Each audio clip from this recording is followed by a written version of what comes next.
Hello viewers, তো আজকে আবার ফিরে আসলাম তোমাদের জন্য অসাধারণ একটি ভর্তার রেসিপি নিয়ে। তো আজকে হচ্ছে ডেওয়া ভর্তা বানাবো। এই ডেওয়াগুলো আমার রুমমেট তার বাড়ি থেকে নিয়ে এসেছে। তো প্রথমগুলো ডেওয়াগুলো ভালো করে ধুয়ে নিয়েছি এবং ডেওয়া ভর্তার জন্য যে কাঁচামরিচ এবং ধনিয়া পাতা নিয়েছি, একটা শুকনো মরিচ দিব। তো প্রথমে ডেওয়াগুলো খুব সুন্দর করে হচ্ছে ছুলকাগুলো আমরা ছাড়িয়ে নিচ্ছিলাম। দেখো ভিতরে কত সুন্দর একদম হলুদ কালার হয়ে গিয়েছে পেকে। খুবই রসালো ছিল ডেওয়াগুলো আর খুবই মিষ্টি ছিল।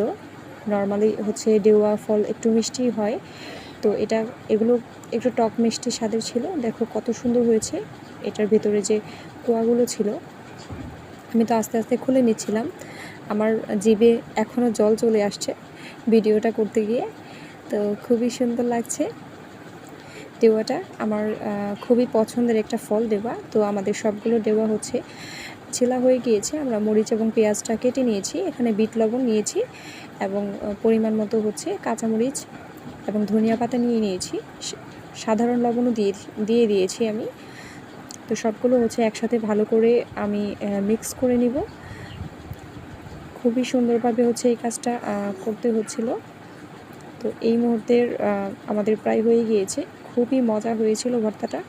আমি খুব কাছ থেকে তোমাদের জন্য ভিডিওটা করেছি। ভালো লাগলে লাইক করো।